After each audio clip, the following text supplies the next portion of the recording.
결혼 3년 만에 처음으로 남편이 제 몸에 손을 댔습니다. 뜨거운 하룻밤을 보낸 후 제 몸의 비밀을 알게 된 남편은 새하얗게 질린 얼굴로 막 작성했던 이혼 서류를 찢어버렸습니다. 이야기가 궁금하시다면 구독과 좋아요 눌러주세요. 댓글로 지금 어디서 시청하고 계신지 소통해 주신다면 앞으로 더 좋은 영상 제작에 큰 힘이 됩니다. 밤 10시 5분 서울 한남동의 웅장한 대저택 거실이었습니다. 대저택의 여주인 서연은 최고급 가죽 소파에 기대 앉아 오후 내내 정성껏 준비한 저녁 식탁에서 눈을 떼지 못했습니다. 갓 지은 듯 따뜻해야 할 음식들이었지만 이미 차갑게 식어버린 지 오래였습니다. 이 모든 것은 제이원그룹의 총수인 도준이 좋아하는 음식들이었습니다. 오늘은 서연과 도준의 계약 결혼 3년 기념일이자 그들의 계약 관계가 공식적으로 종료되는 마지막 밤이었습니다. 평범한 인테리어 디자이너였던 서연은 3년이라는 기간 동안 대한민국 굴지의 재벌 그룹 총수의 아내라는 가면을 쓰고 살아왔습니다. 그녀의 결혼 생활은 단 한 번도 일반적인 부부의 모습이었던 적이 없었습니다. 도준은 쉴 새 없는 출장과 밤늦은 회의로 바빴고 이 저택은 그에게 잠시 쉬어가는 임시 거처에 불과했습니다. 서연 자신은 아마도 그의 사회적 지위를 보완하기 위해 곁에 둔 따라오는 장식품 같은 존재였을 것이라고 늘 생각해 왔습니다. 하지만 이 결혼의 공식적인 작별 인사를 고하는 마지막 날만큼은 남편이 돌아와 주지 않을까 하는 어리석은 희망이 그녀의 마음속에서 위태롭게 타오르고 있었습니다. 시간은 무심히 흘러 밤 11시가 되었습니다. 서연은 길게 한숨을 쉬며 헛된 기대를 품었던 자신을 비웃었습니다. 그리고 자리에서 일어나 식탁을 치우기 시작했습니다. 도준 같은 남자가 정략 결혼의 기념일을 기억할 리가 없었기 때문입니다. 그녀가 막 첫 번째 접시를 들고 부엌으로 향하려던 순간 묵직한 자동차 엔진 소리가 대문 밖에서 들려왔습니다. 심장이 쿵 하고 내려앉았습니다. 그가 돌아온 것이었습니다.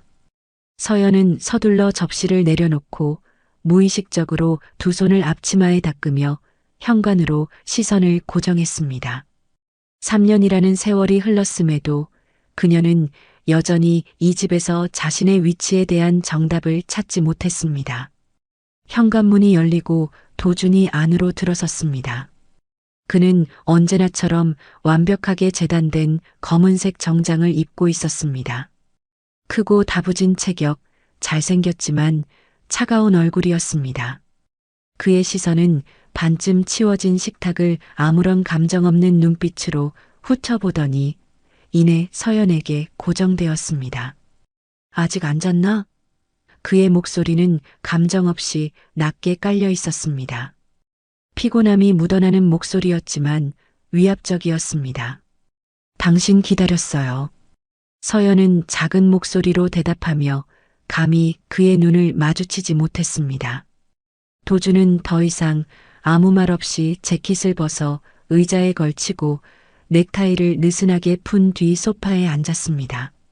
그리고 서류 가방에서 서류 뭉치 하나를 꺼내 서연 앞으로 밀었습니다. 읽어보고 사인해. 서연은 테이블 위에 놓인 서류를 보았습니다. 이혼 합의서임을 짐작할 수 있었습니다. 심장을 누군가 꽉 움켜쥐는 듯한 통증이 느껴졌습니다. 하지만 동시에 이 고통스러운 관계가 마침내 끝을 본다는 이상한 가벼움 또한 함께 느껴졌습니다. 서연은 천천히 서류를 펼쳤습니다. 예상대로 이혼 합의서였습니다. 마지막 장에는 도준의 이름과 함께 힘있고 단호한 필체의 서명이 이미 자리 잡고 있었습니다. 강남의 아파트 한 채와 위자료도 넉넉히 준비해뒀어. 지난 3년간의 보상이라고 생각해. 도준은 마치 사업 거래를 통보하듯 담담한 목소리로 말했습니다. 서연은 그를 쳐다보지 않고 이혼이라는 두 글자에만 시선을 고정했습니다. 목이 말라왔지만 그녀는 목소리가 떨리지 않도록 안간힘을 썼습니다. 필요 없어요. 계약대로만 하면 되니까. 당신은 우리 할머니의 병원비를 지원해줬고 나는 3년간 당신의 아내 역할을 했어. 우린 서로 빚진 거 없어요. 서연은 테이블 위에 놓여있던 펜을 집었습니다. 그녀는 깊은 심호흡으로 마음속의 감정을 억눌렀습니다. 당당하게 떠나고 싶었고 자신의 마지막 자존심을 지키고 싶었습니다. 그녀는 펜을 들어 그의 서명 옆에 자신의 사인을 했습니다. 두 개의 이름과 서명이 한 장의 종이 위에 놓이며 그들의 관계는 종지부를 찍었습니다. 다 됐어요. 언제 집을 비우면 될까요? 서연이 묻자 도주는 서류를 집어들어 그녀의 서명을 한번 훑어본 뒤 가방에 넣었습니다. 마음대로. 하지만 가급적 내일 중으로 정리해줬으면 좋겠군. 그 말을 끝으로 그는 일어섰고 더 이상 아무 말 없이 곧장 위층으로 올라갔습니다. 그의 등은 크고 외로워 보였지만 그녀에게는 너무나 멀게 느껴졌습니다. 그의 발소리가 점점 멀어지다 방문 뒤로 완전히 사라지자 차가운 거실에 서연 혼자만 남았습니다.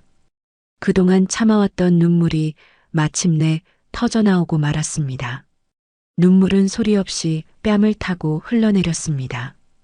3년간의 아내라는 꿈에서 이제 정말 깨어날 시간이었습니다. 도준이 위층으로 올라간 후에도 서연은 한참 동안 소파에 멍하니 앉아 있었습니다. 텅 빈 공허함이 온몸과 마음을 잠식했습니다. 소리내어 울지는 않았지만 뜨거운 눈물만이 계속해서 흘러 옷깃을 축였습니다. 남은 정리를 마저 하기 위해 일어나려 했지만 갑자기 시야가 빙글빙글 돌고 다리에 힘이 풀렸습니다. 몸은 불덩이처럼 뜨거운데 손발은 얼음장처럼 차가웠습니다. 그녀는 의자를 붙잡고 버텨보려 했지만 더 이상 버틸 힘이 없었습니다.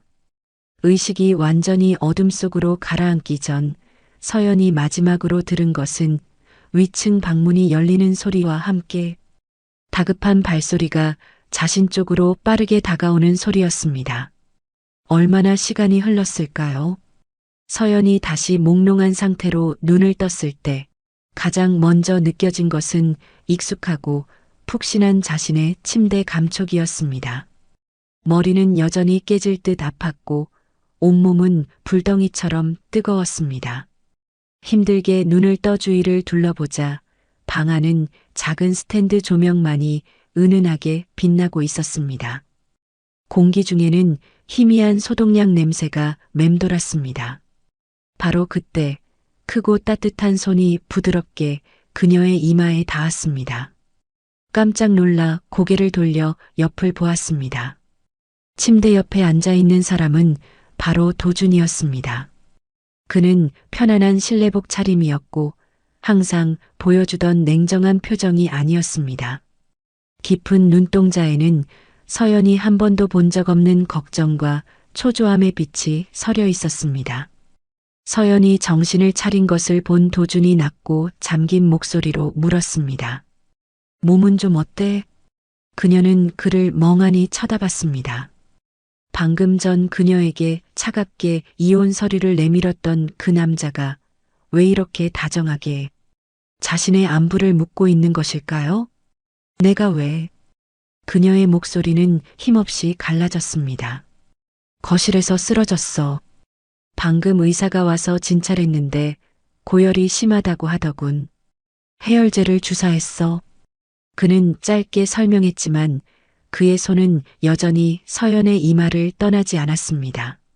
쓰러졌을 때 들렸던 다급한 발소리가 정말 그의 것이었단 말일까요? 고마워요. 이 갑작스럽고 어색한 관심에 서연은 작은 목소리로 겨우 말했습니다. 도주는 아무 말 없이 조용히 일어나 밖으로 나갔다가 따뜻한 물이 담긴 대야와 깨끗한 수건을 들고 돌아왔습니다. 그는 침대 가장자리에 앉아 수건을 짜더니 서연의 얼굴을 부드럽게 닦아주기 시작했습니다. 그의 모든 행동은 조심스럽고 극도의 섬세함이 깃들어 있었습니다. 서연은 그가 하는 대로 가만히 누워 있었습니다.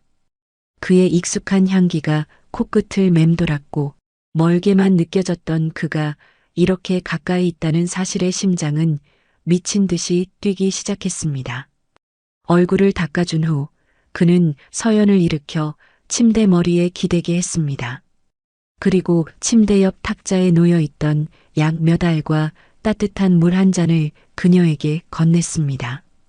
약 먹고 푹 자. 그럼 괜찮아질 거야. 서연은 순순히 약을 받아 전부 삼켰습니다. 입안에 쓴 약 맛이 퍼졌지만 마음속에서는 설명할 수 없는 따뜻함이 피어올랐습니다. 그녀가 약을 다 먹자 도주는 조심스럽게 그녀를 다시 눕히고 이불을 목까지 덮어주었습니다. 그는 바로 떠나지 않고 여전히 그 자리에 앉아 조용히 그녀를 바라봤습니다. 이렇게까지 안 해도 돼요. 나 혼자 할 수 있어. 서연은 그의 다정함이 동정심일까 두려워 말했습니다. 조용히 누워 있어. 그는 거절을 허락하지 않고 단호하지만 나지막한 목소리로 대답했습니다. 서연은 더 이상 아무 말도 할 수 없어 눈을 감고 잠든 척했습니다. 그의 시선이 여전히 자신을 향하고 있다는 것이 느껴졌습니다.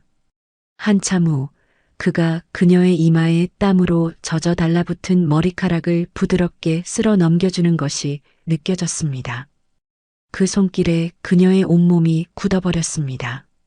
감히 눈을 뜰 수 없었고 가슴 속에서 쿵쾅거리는 심장 소리만이 온전히 느껴졌습니다. 그날 밤 도주는 서연의 방에 머물렀습니다. 그는 잠들지 않고 방구석의 안락의자에 앉아 있다가 이따금씩 다가와 그녀의 체온을 확인하고 물수건을 갈아주었습니다.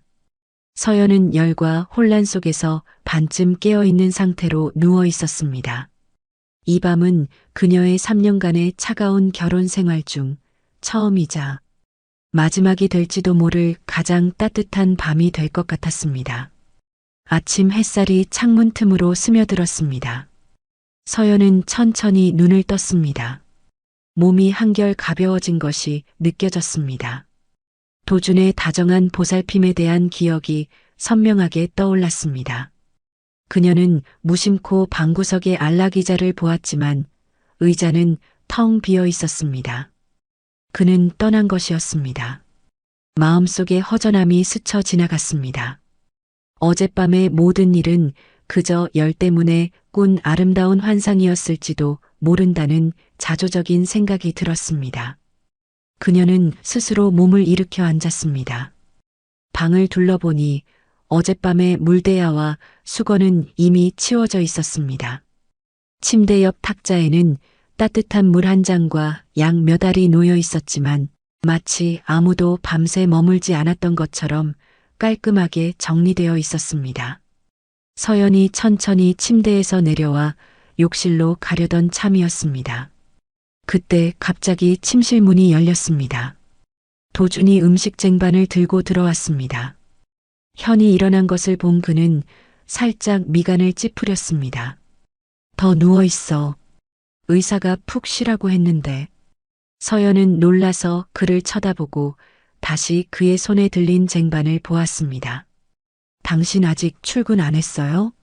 지금쯤이면 회사에 있어야 할 시간인데. 오늘은 집에 있을 거야. 그는 짧게 대답하며 방 안의 작은 테이블에 쟁반을 내려놓았습니다. 이리 와서 아침 먹어. 죽 좀 끓였어. 서연은 완전히 얼어붙었습니다. 그가 집에 있는 것뿐만 아니라 직접 부엌에 가서 자신을 위해 아침을 만들었다니. 이것은 그가 밤새 그녀를 간호한 것보다도 더 믿기 힘든 일이었습니다. 서연은 자신도 모르게 테이블로 다가가 뜨끈하고 향긋한 소고기죽을 바라보았습니다. 이렇게까지 신경 쓸 필요 없어요. 김 여사님은 오늘 아침에 고향에 급한 일이 생겨서 내려가셨어. 씻기 전에 어서 먹어. 그는 서연의 말을 잘랐습니다. 여전히 약간 명령조였지만 차갑게 들리지는 않았습니다. 서연은 더 이상 아무 말 없이 숟가락을 들고 죽을 먹기 시작했습니다. 죽은 간이 딱 맞았고 온몸에 따뜻한 기운이 퍼졌습니다. 서연은 당혹스러움과 마음속에서 끓어오르는 감정의 파도를 감추기 위해 고개를 숙인 채 감히 그를 쳐다보지 못했습니다. 도준도 아무 말 없이 맞은편에 앉아 조용히 그녀를 바라볼 뿐이었습니다. 서연이 식사를 마치자 그는 그릇을 치우고 돌아와 어제 앉았던 의자에 다시 앉았습니다. 그는 무언가 생각에 잠긴 얼굴로 그녀를 바라봤습니다. 이혼은 한 달만 미루자. 그의 말은 서연의 귀에 천둥처럼 울렸습니다. 왜요? 어제 합의서에 사인했잖아. 서연은 고개를 번쩍 들어 물었습니다. 미국 파트너와의 합작 프로젝트가 곧 중요한 단계에 접어들어. 이 시점에 제이원 그룹 회장의 이혼 소식은 회사 이미지와 주가에 좋지 않은 영향을 미칠 거야. 어떤 리스크도 만들고 싶지 않아. 그가 설명했습니다. 그가 내세운 이유는 매우 사업적으로 합리적이었습니다. 방금 전 따뜻해졌던 서연의 마음이 순식간에 차갑게 식어버렸습니다. 모든 것이 회사의 이익과 프로젝트 때문이었습니다. 그녀는 그의 계획 속에 있는 하나의 장기말에 불과했음을 깨달았습니다. 그녀가 침묵하자 도준이 말을 이었습니다. 이 한 달 동안 우리는 여전히 부부야. 그냥 여기 머물러. 한 달이 지나면 모든 건 합의한 대로 진행될 거야. 알겠어요. 서연은 이상할 정도로 평온한 목소리로 대답했습니다. 그녀는 자신의 실망감을 그에게 들키고 싶지 않았습니다. 대화는 거기서 끝났습니다. 그는 서재에서 처리할 일이 있다며 일어섰습니다. 침실은 다시 본래의 정적을 되찾았습니다. 서연은 침대에 앉아 몸과 마음이 모두 지쳐버린 것을 느꼈습니다. 한 달. 그녀는 그의 아내 역할을 한 달 더 해야만 했습니다. 그것은 그녀가 제 자신의 환상에 한 달 더 빠져 살게 된다는 의미일까요? 아니면 한 달 더 고통을 견뎌야 한다는 의미일까요? 그녀는 이 모든 것이 무거운 형벌처럼 느껴졌습니다. 오후에 약을 먹고 깊은 잠에 들었다 깨어나니 서연은 몸이 한결 나아진 것을 느꼈습니다. 고열의 후유증으로 약간의 나른함만 남아 있었을 뿐이었습니다. 며칠 동안 누워 있자니 답답함이 몰려왔습니다. 물이라도 마시려고 아래층으로 내려갔습니다. 낮 시간의 대저택은 무서울 정도로 고요했는데 마치 거대한 박물관처럼 느껴졌습니다. 그녀는 층계를 따라 조심스럽게 내려왔습니다. 2층 복도 구석에 있는 도준의 서재를 지나가는데 평소에는 굳게 닫혀있던 방문이 살짝 열려 있는 것을 보았습니다. 이곳은 서연이 이 집에서 유일하게 들어가 본 적 없는 공간이었습니다. 도준은 아무도 자신의 허락 없이는 서재에 들어오지 못하도록 엄격하게 규칙을 정해 두었기 때문이었습니다. 호기심이 그녀의 발걸음을 붙잡았습니다. 들어가서는 안 된다는 것을 알면서도 그녀의 발은 무의식적으로 문 쪽으로 더 가까이 다가갔습니다. 문틈으로 안을 엿보자 도준이 컴퓨터 앞에 앉아 일에 집중하고 있는 모습이 보였습니다. 그는 넥타이를 풀고 셔츠 소매를 걷어올린 채였습니다. 서연이 조용히 돌아서려던 순간 그의 등 뒤 벽에 걸린 무언가가 그녀의 시선을 강렬하게 사로잡았습니다. 그것은 고급스러운 원목 액자에 담긴 유화였습니다. 그림은 눈부신 햇살이 쏟아지는 분홍빛 꽃이 만발한 발코니 한 구석을 그리고 있었습니다. 서연의 심장이 멎는 것 같았습니다. 저건 바로 내 졸업 작품인데. 그녀는 그 그림을 똑똑히 기억하고 있었습니다. 대학 시절의 모든 열정이 담긴 결과물이었고 그녀가 가장 아꼈던 작품이었습니다. 졸업 전시회가 끝난 후 익명의 구매자가 아주 높은 가격에 그 그림을 사갔습니다. 그녀는 항상 그 사람이 누구일지 궁금했습니다. 무명 학생의 작품에 왜 그렇게 큰 돈을 썼을까 하고요. 그 사람이 바로 도준일 줄은, 그리고 그가 자신의 가장 사적인 공간인 서재에 그 그림을 소중하게 걸어두었을 줄은 꿈에도 생각하지 못했습니다. 왜 그가 이런 짓을 한 것일까요? 그는 언제 이 그림을 산 것일까요? 우리 결혼 전이었을까요? 아니면 후였을까요? 수천 개의 질문이 서연의 머릿속을 헤집었습니다. 그녀는 그 자리에 못 박힌 듯 서서 그림만 뚫어지게 쳐다봤습니다. 자신이 훔쳐보고 있다는 사실조차 잊어버렸습니다. 바로 그때 무언가를 감지한 듯 도준이 갑자기 뒤를 돌아봤고 문틈으로 그들의 시선이 마주쳤습니다. 거기서 그의 목소리가 등 뒤에서 차갑고 위압적으로 울려 퍼졌습니다. 서연의 발걸음이 복도 한가운데서 멈췄습니다. 온몸이 굳어 꼼짝도 할 수 없었습니다. 나쁜 짓을 하다 들킨 아이처럼 얼굴이 화끈거리고 심장이 미친 듯이 뛰었습니다. 그녀는 천천히 몸을 돌려 좁은 문틈 사이로 그와 마주했습니다.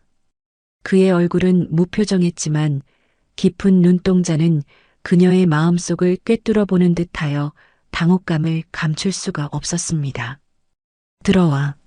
그는 명령하듯 말하고는 다시 일하던 책상으로 몸을 돌렸습니다. 서연은 심호흡을 깊게 하고 조심스럽게 문을 밀고 안으로 들어갔습니다. 그의 사적인 영역에 발을 들인 것은 이번이 처음이었습니다. 방은 미니멀리즘 스타일로 주된 색상은 회색과 검은색으로 꾸며져 있어 사람의 온기가 거의 느껴지지 않았습니다. 공기 중에는 은은한 나무 향이 감돌았습니다. 그녀의 시선은 다시 한번 자신의 그림에 고정되었습니다. 무슨 일이지? 그는 여전히 컴퓨터 화면에서 눈을 떼지 않은 채 물었습니다. 저 그냥 물 마시러 가던 길이었어요. 방해해서 미안해요. 서연은 서둘러 변명하며 더듬거렸습니다. 그런가? 그는 살짝 눈썹을 지켜 올리더니 마침내 고개를 들어 그녀를 바라봤습니다. 나는 당신이 저 그림에 더 관심이 있는 줄 알았는데. 정곡을 찔리자 서연은 더욱 당황했습니다. 더 이상 부인할 수 없게 되자 그녀는 용기를 내어 직접 물었습니다. 왜죠? 왜 내 그림이 여기에 있는 거죠? 그녀의 마음속에는 희미한 희망의 불씨가 타올랐습니다. 혹시 그가 전부터 자신에게 관심이 있었던 것은 아닐까요? 자선 경매에서 우연히 봤어. 이쪽 벽에 잘 어울릴 것 같아서 샀을 뿐이야. 그의 대답은 방금 피어오른 그녀의 희망에 찬물을 끼얹는 것 같았습니다. 벽에 잘 어울려서 그저 그뿐이었던 것일까요? 그녀의 모든 추측과 기대가 한순간에 우스꽝스러워졌습니다. 그녀는 너무 많은 환상을 품었던 자신을 비웃었습니다. 그에게 이 그림은 아마 이 집에 있는 다른 비싼 장식품들과 다를 바 없었을 것입니다. 그렇군요. 제 그림을 마음에 들어해줘서 고맙네요. 서연은 평온한 척했지만 목소리에 담긴 실망감은 감출 수 없었습니다. 더 이상 방해하지 않겠다며 그녀가 몸을 돌려나가려던 바로 그때 그녀의 주머니 속에서 전화벨이 울렸습니다. 할머니가 계신 요양원 번호였습니다. 불길한 예감이 들었습니다.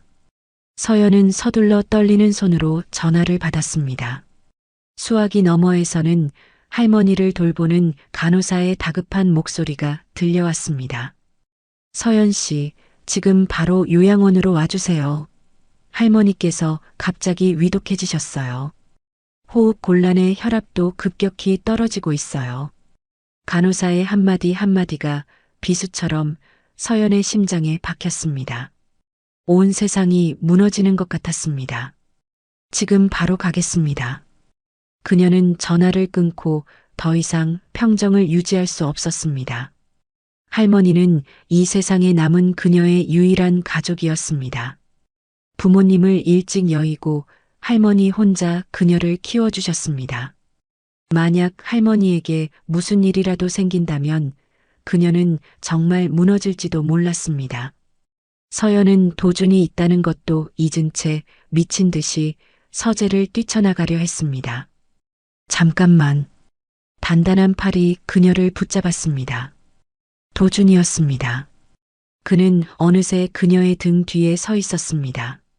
그의 얼굴은 여전히 차가웠지만 깊고 검은 눈동자에는 복잡한 감정이 스쳐 지나갔습니다. 무슨 일이야? 할머니가 위독하세요. 서연은 흐느끼며 제대로 말을 잇지 못했습니다. 그의 다급한 눈빛과 위로 그리고 갑작스러운 동행 제안은 그녀를 더욱 혼란스럽게 했습니다. 그가 왜 자신에게 이렇게까지 신경 쓰는 것일까요? 정말 단순한 사업적인 책임감 때문일까요? 그녀는 알 수 없었지만 이 순간 도준의 차에 오르는 것 외에는 다른 선택지가 없었습니다. 다행히 할머니는 위기를 잘 넘기셨습니다. 할머니가 잘 주무시는 것을 보고 돌아왔지만 어떻게 갔는지 어떻게 왔는지 아팠던 서연은 잘 생각나지 않았습니다. 그냥 도준이 이끄는 대로 몸과 마음을 맡기고 있었습니다. 서연은 그것이 이렇게 따뜻한 느낌일 줄 정말 몰랐고 새삼 그에게 정말 감사한 마음이 들었습니다. 며칠 후 도준은 일주일간 해외 출장을 가야 한다고 통보했습니다. 그가 떠나자 대저택은 다시 텅 비게 되었습니다. 마침 그때가 서연의 가장 친한 친구인 수진의 생일이었습니다. 오랫동안 만나지 못했던 터라 수진은 그녀가 꼭 파티에 와야 한다고 신신당부했습니다. 생일 파티는 활기찬 분위기에 반해서 열렸습니다. 친구들을 다시 만나자 서연은 잠시 시름을 잊고 즐겁게 대화를 나눴습니다. 한창 분위기가 무르익을 때 서연을 짝사랑했던 박정우가 나타났습니다. 그는 인사를 하는 척 서연 옆에 앉더니 서연에게 조용히 귓속말로 속삭였습니다. 혹시 얘기 들었어? 네 남편의 첫사랑이라는 여자가 곧 귀국한대. 그 말에 서연의 귀가 멍해졌습니다. 첫사랑이라니. 그녀는 남편을 3년간 알았지만 그런 이야기는 들어본 적이 없었습니다. 무슨 소리야? 어디서 들었어? 서연은 애써 자연스러운 미소를 지으며 물었습니다. 내 친구가 예전에 네 남편이랑 같이 유학했었는데 두 사람이 소꿉친구였고 엄청 사이가 깊었대. 만약 그때 그 여자가 집안 사정 때문에 갑자기 해외로 이민 가지 않았으면 지금 제이원 그룹 안주인은 그 여자였을 거래. 그녀의 이름은 윤채린이라고 했습니다. 그만해. 지금 두 사람 행복하게 잘 살고 있는데 쓸데없는 소리 하지 마. 수진이 서연의 안색이 좋지 않은 것을 보고 서둘러 상황을 수습했습니다. 하지만 아직도 질투심에 눈먼 박정우는 멈추지 않았습니다. 넌 그냥 윤채린의 대체품일 뿐이야. 너를 사랑해서가 아니라 너의 등에 있는 흉터가 그 윤채린이라는 여자의 흉터랑 아주 비슷하기 때문이야. 서연은 온몸이 얼어붙는 것 같았습니다. 윤채린, 그 여자도 똑같은 흉터가 있거든. 박정우는 칼날 같은 목소리로 말을 이었습니다. 그가 너를 선택하고 결혼한 건 그녀가 돌아올 수 없는 동안 네가 가장 완벽한 대체품이었기 때문이야. 이제 그녀가 돌아왔는데 너의 자리가 얼마나 오래 갈 것 같아? 박정우가 뱉어낸 잔인한 진실은 벼락처럼 서연의 머리를 내리쳤습니다. 모든 것이 순식간에 무너져 내렸습니다. 지난 며칠간 그녀의 마음속에 피어났던 기쁨과 희망이 모두 산산조각 났습니다. 그녀가 3년간 홀로 키워온 짝사랑은 도준의 눈에는 한낱 웃음거리만도 못했을 것입니다. 그녀는 그저 그림자, 대체품에 불과했으니까요. 서연의 머릿속에는 오직 대체품이라는 두 단어만이 파고들며 심장을 갈기갈기 찢어 놓았습니다. 어떻게 수진의 생일 파티를 빠져나왔는지 기억나지 않았습니다. 그녀의 귓가에는 오직 박정우의 비웃음과 주위 사람들의 동정 어린 수군거림만이 윙윙거렸습니다. 그녀는 넋놓은 사람처럼 거리를 헤매었고 화려한 네온사인이 그녀의 얼굴을 비추었지만 아무것도 느껴지지 않았습니다. 차가운 대저택으로 돌아온 후 그 어느 때보다 외롭고 절망적이었습니다. 그녀는 옷장을 열고 망설임 없이 캐리어를 꺼내 자신의 모든 물건을 무자비하게 던져 넣었습니다. 더 이상 이곳에 단 1초도 머물고 싶지 않았습니다. 누군가의 그림자로 살고 싶지 않았습니다. 헛된 환상을 심어주고는 무참히 절벽 아래로 밀어버린 이곳을 당장이라도 떠나야만 했습니다. 그녀가 무거운 캐리어를 끌고 거실로 내려왔을 때 갑자기 현관문이 열렸습니다. 도준이었습니다. 그는 몹시 지쳐 보였고 얼굴은 창백했으며 넥타이는 느슨하게 풀려 있고 셔츠는 구겨져 있었습니다. 일주일 출장이라고 했는데 겨우 4일 만에 돌아온 것이었습니다. 그는 서연과 그녀 옆에 캐리어를 보더니 날카로운 눈썹을 즉시 찌푸렸습니다. 그의 차가운 눈빛에 분노가 서려 있었습니다. 어디 가려는 거지? 그의 목소리는 쉬어 있었습니다. 서연은 고개를 들어 그의 눈을 똑바로 쳐다보며 터져 나오려는 눈물을 애써 참았습니다. 당신과는 상관없는 일이에요. 어차피 우린 곧 이혼할 거잖아. 그가 비틀거리며 그녀 쪽으로 다가왔습니다. 누가 마음대로 가래. 하지만 그는 말을 끝맺지 못하고 그의 큰 몸이 갑자기 힘없이 바닥으로 쓰러졌습니다. 서연은 깜짝 놀라 서둘러 캐리어를 옆으로 던지고 그에게 달려가 부축했습니다. 그의 몸은 불덩이처럼 뜨거웠습니다. 그는 고열에 시달리고 있었습니다. 마음속에 원망과 고통이 가득했지만 이 순간 그를 내버려 둘 수는 없었습니다. 그녀는 온 힘을 다해 그를 침실로 거의 끌고 가다시피 하여 침대에 눕혔습니다. 두 사람의 역할은 이제 완전히 뒤바뀌었습니다. 서연이 간호하는 사람이 되었고 도주는 그곳에 약하고 무력하게 누워 있었습니다. 그녀는 해열제를 먹이고 따뜻한 수건으로 그의 몸을 닦아주었습니다. 차갑고 냉정한 표정이 사라진 그의 얼굴을 보니 서연은 마음이 약해지는 것을 어쩔 수 없었습니다. 그날 밤 그녀는 그의 곁을 지켰습니다. 열 때문에 도주는 헛소리를 하기 시작했습니다.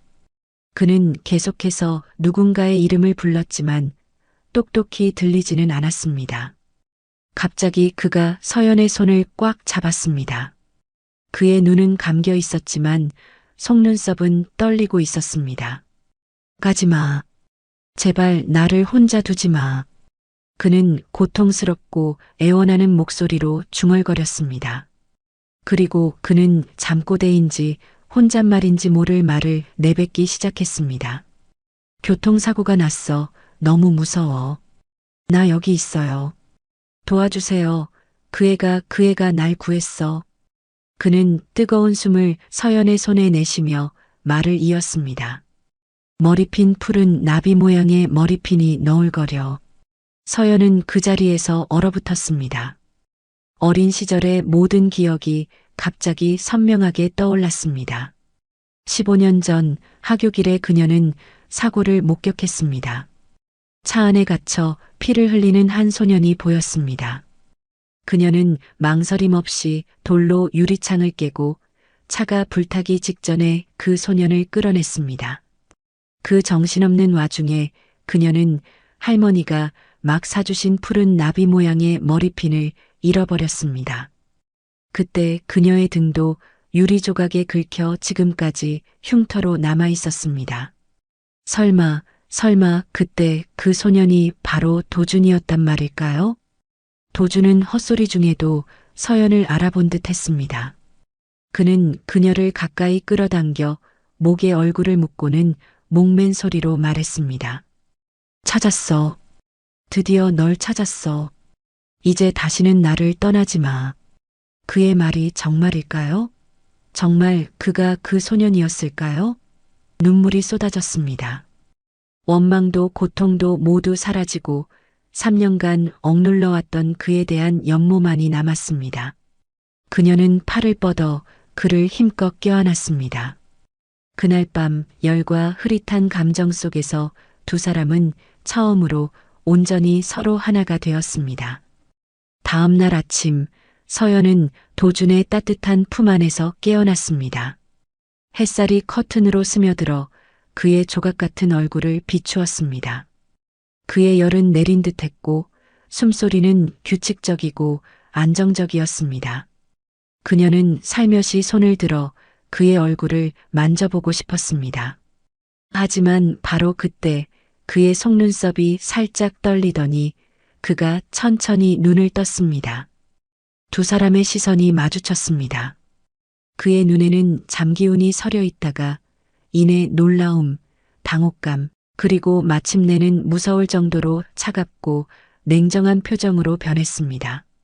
그는 서연을 밀쳐내고 벌떡 일어나 마치 낯선 사람을 보듯 그녀를 쳐다봤습니다. 그는 아무 말 없이 조용히 일어나 욕실로 들어갔습니다. 그의 행동은 행복감에 젖어 있던 서연의 심장에 비수를 꽂는 것 같았습니다. 어젯밤의 일은 그저 열 때문에 저지른 실수였을까요? 그는 후회하는 걸까요? 아니면 정신을 차리고 보니 자신이 진정으로 함께 있고 싶었던 윤채린이 아니라는 것을 깨달은 걸까요? 그의 차가움은 어떤 독설보다도 더 무서웠습니다. 그는 욕실에서 나와 옷을 갈아입고 서연을 한번 쳐다보지도 않은 채 방을 나갔습니다. 그날 하루 종일 그는 서연을 피했습니다.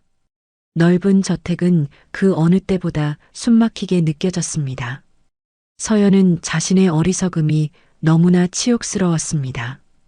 그 후 며칠은 무서운 침묵 속에서 흘러갔습니다. 도주는 집에 있었지만 두 사람은 거의 마주치지 않았습니다. 그는 의도적으로 서연을 피했고 그녀는 저만의 혼란스러운 감정에 빠져 있었습니다. 서연은 결국 도준에게 메시지를 보냈습니다. 생각해봤어요. 한 달 더 기다릴 필요 없이 바로 이혼해요. 서류는 변호사를 통해 보낼게. 메시지를 보낸 후 그녀는 휴대폰을 꺼서 옆으로 던져버렸습니다. 모든 것이 정말로 끝났음을 직감했습니다. 그녀는 더 이상 다른 사람의 그림자로 살고 싶지 않았습니다. 짐을 싸서 집을 나간 서연은 회사 근처에 작은 오피스텔을 얻었고 다른 생각을 할 틈이 없도록 일에만 몰두했습니다. 도준과의 모든 연락을 끊었습니다. 그의 변호사와 그녀의 변호사가 이혼 절차를 진행하고 있었습니다. 서연은 그를 떠난 후 며칠 동안 그녀는 마치 프로그램된 기계처럼 살았습니다.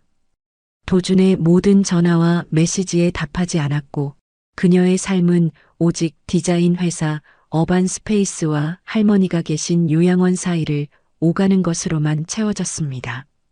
모든 것은 끝을 향해 가고 있었습니다. 어느 날 오후 고객과의 회의를 막 마쳤을 때 낯선 번호로부터 메시지를 받았습니다. 안녕하세요, 한서연 씨. 저는 윤채린이라고 합니다. 잠시 뵐 수 있을까요? 당신과 도준 오빠에 관한 아주 중요한 진실이 있는데 당신이 그걸 알아야 할 것 같아서요. 윤채린. 그 이름이 다시 한번 아물지 않은 상처를 후벼 파는 비수처럼 나타났습니다. 그녀가 귀국한 것일까요? 원래 자신의 것이었던 그를 되찾기 위해서? 왜 그녀가 서연을 만나고 싶어 하는 것일까요?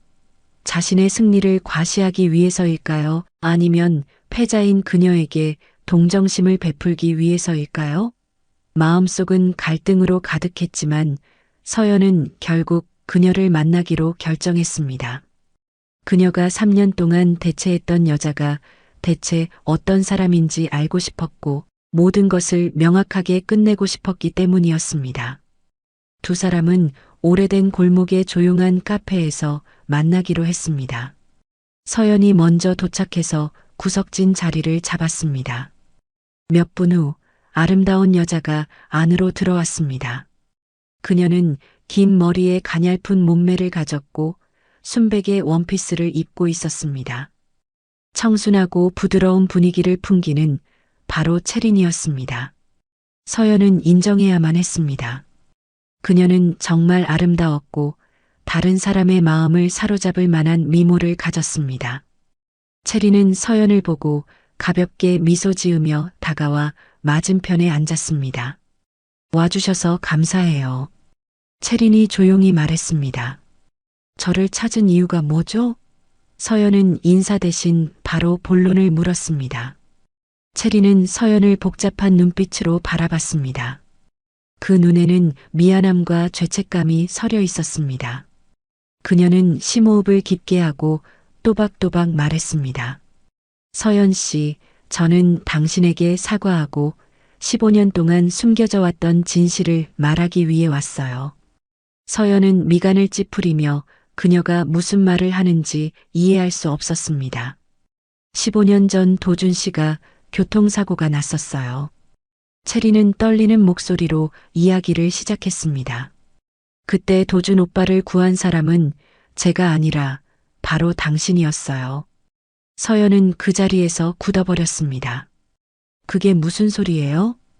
그 사고는 부주의한 저로 인해서 났어요. 제가 갑자기 도로로 튀어나오는 바람에 차가 피하다가 채린의 눈에 눈물이 고이기 시작했습니다. 그때 저는 어리고 철이 없어서 너무 무서웠어요. 저는 근처 덤불에 숨어서 모든 것을 지켜봤어요. 그런데 한 소녀가 용감하게 유리창을 깨고 도준 오빠를 끌어내는 것을 봤어요. 당신이 나비 모양 머리핀을 떨어뜨리는 것도 등에 상처를 입는 것도 다 봤어요. 그녀의 한마디 한마디가 믿기지 않았습니다. 그 후에 사람들이 왔을 때 저는 너무 무서워서 죄를 인정할 용기가 없었어요.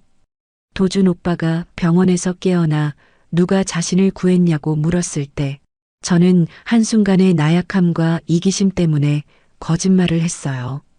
제가 그의 은인인 척했어요. 채리는 흐느끼며 울었습니다. 지난 15년 동안 그 거짓말이 매일 저를 괴롭혔어요. 도준 오빠는 저에게 아주 잘해줬지만 저를 사랑한 적은 없어요. 그는 저를 그저 여동생, 은혜를 갚아야 할 사람으로만 여겼죠. 그래서 저는 그를 떠났어요. 빈 껍데기랑 살기는 싫었거든요.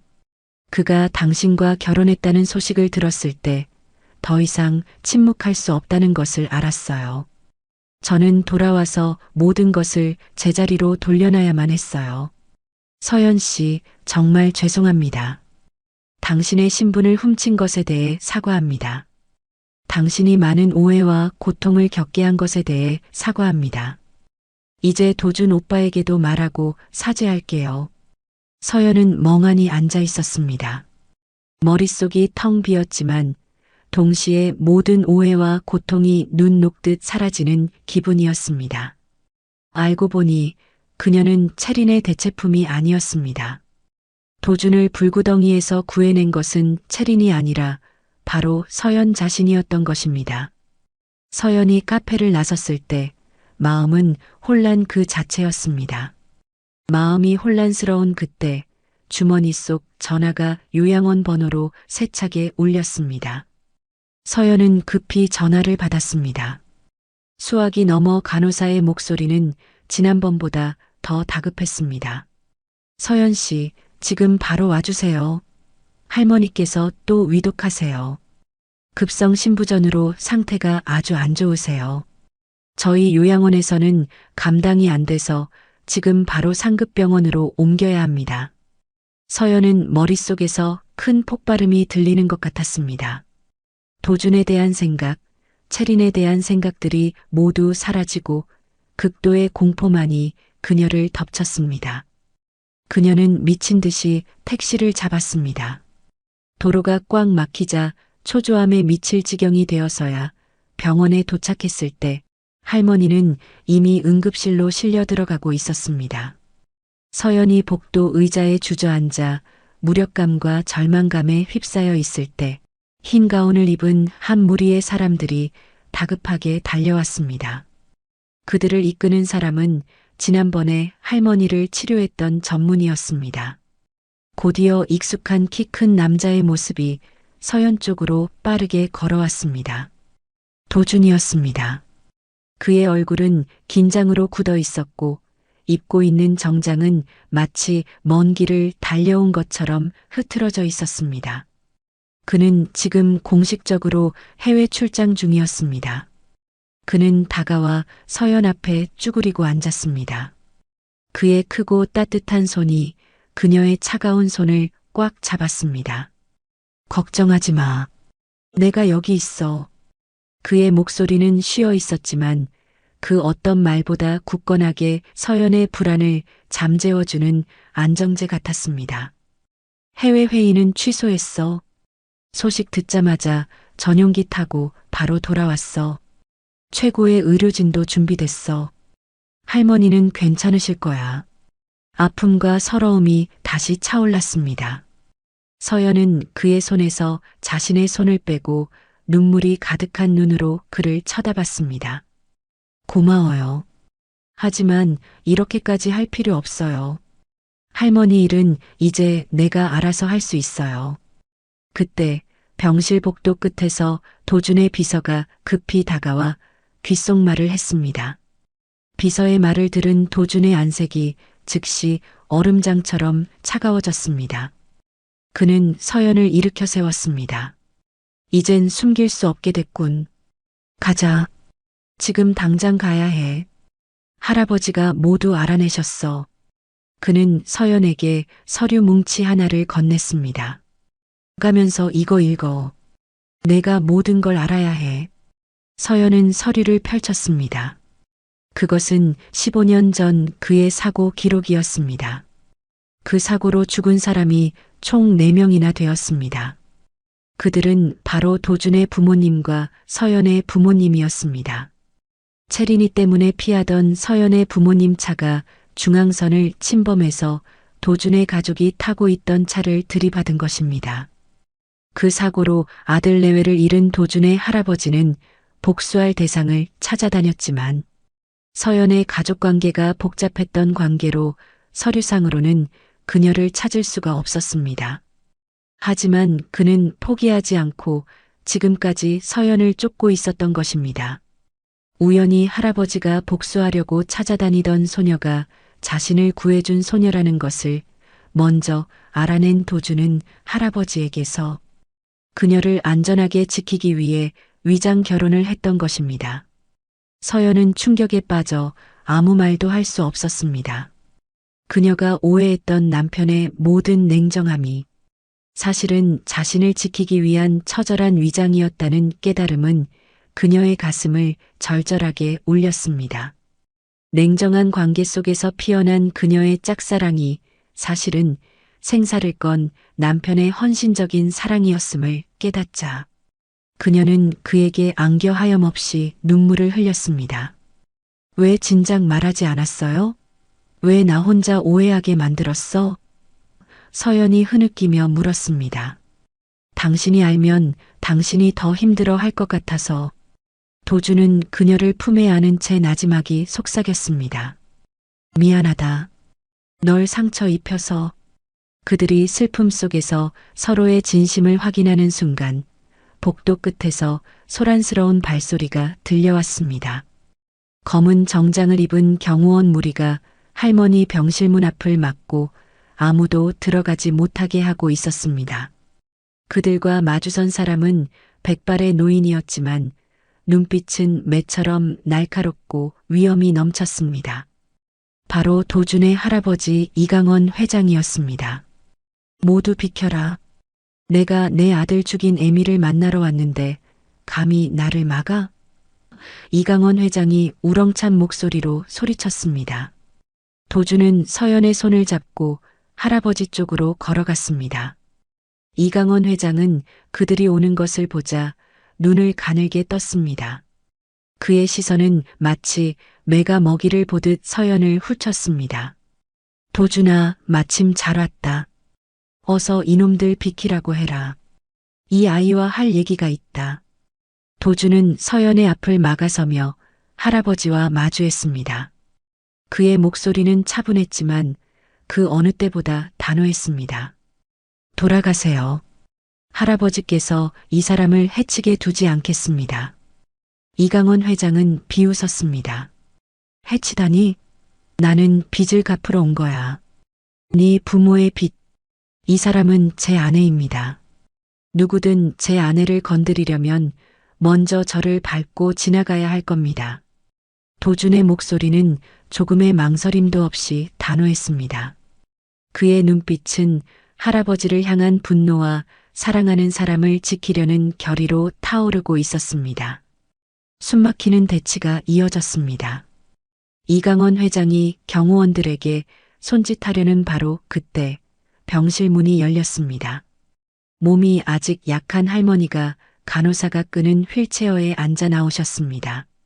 할머니는 이런 소식을 듣고 손녀를 구하기 위해 아픈 몸을 이끌로 직접 이강원 회장을 만나러 나온 것입니다. 저를 죽여주세요. 제가 대신 사죄드립니다. 자식 잃은 슬픔과 노여움은 그 누구보다 제가 잘 압니다. 저도 당해봤으니까요. 그러니 저를 죽여주시고 제 손녀는 살려주세요. 제발 부탁입니다.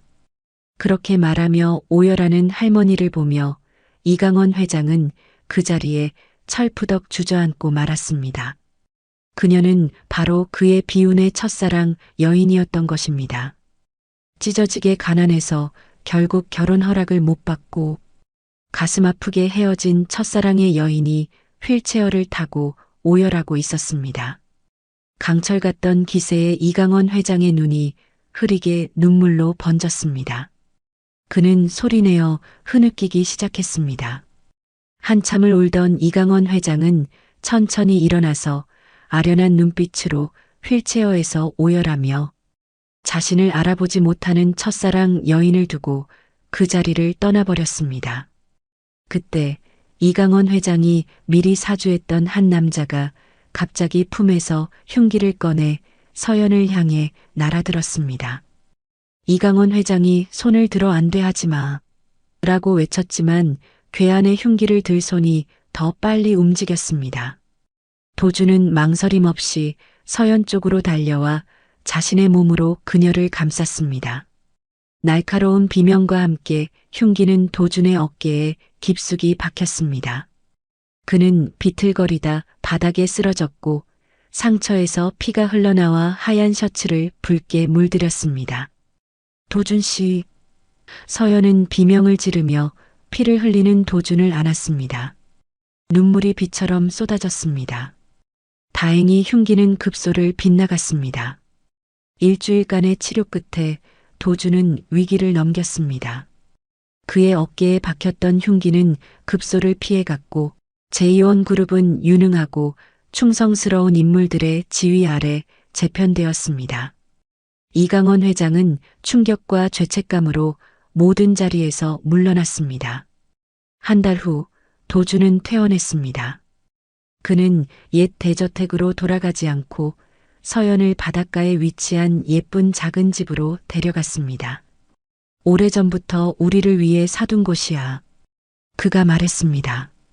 그날 오후 눈부신 노을 아래에서 그는 서연 앞에 한쪽 무릎을 꿇었습니다. 파도가 잔잔하게 모래사장을 쓰다듬는 소리만이 두 사람 주위를 감쌌습니다. 그는 많은 말을 하지 않고 붉은 벨벳 상자를 꺼냈습니다. 그 안에는 푸른 나비 모양의 다이아몬드가 박힌 매우 정교하게 디자인된 반지가 있었습니다. 서연아. 그의 목소리는 나지막했지만 진심이 가득했습니다. 지난 3년간 내가 얼마나 많은 상처와 고통을 겪었는지 알아. 내가 좋은 남편이 아니었다는 것도 알아. 하지만 지금부터 나에게 기회를 주지 않겠어? 너를 사랑하고 돌보고 평생 너에게 갚아나갈 기회를. 나와 결혼해 줄래? 행복의 눈물이 서연의 뺨을 타고 흘렀습니다. 그녀는 고개를 끄덕이는 대신 그의 손을 잡고 조용히 대답했습니다. 나 당신을 사랑해요. 이도준. 당신이 나를 지켜준 그 모든 순간들, 나 이제 놓치고 싶지 않아. 우리 다시 진짜 부부가 되자. 그녀의 말을 들은 도준은 그녀의 손에 반지를 끼워 주었고 두 사람은 서로를 힘껏 껴안았습니다. 그가 자신을 안는 팔에서 느껴지는 단단한 힘과 그의 익숙한 채취는 그녀에게 세상의 어떤 보석보다도 더 귀한 것이었습니다. 바로 그때 갑자기 메스꺼움이 밀려왔습니다.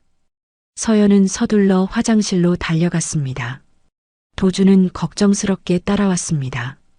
창백한 그녀의 얼굴을 본 그는 갑자기 멈춰서더니 그의 눈에 끝없는 기쁨이 피어올랐습니다. 그는 이미 직감하고 있는 듯 했습니다. 다음 날 병원에서 의사는 미소를 지으며 말했습니다. 축하합니다. 사모님께서 임신하셨습니다. 그것도 쌍둥이네요. 두 사람은 기쁨을 감추지 못하고 서로를 바라봤습니다. 그들의 사랑은 모든 시련과 오해를 이겨내고 마침내 달콤한 열매를 맺은 강인한 새싹과 같았습니다. 1년 후 햇살 가득한 작은 정원에 웃음소리가 가득했습니다. 도주는 냉철했던 제이원 그룹의 총수에서 이제 머리가 헝클어진 채 작은 딸을 달래고 있었고 서연은 활발한 아들을 품에 안고 있었습니다. 태양아, 동생 조심해서 안아줘야지. 서연이 웃으며 말했습니다.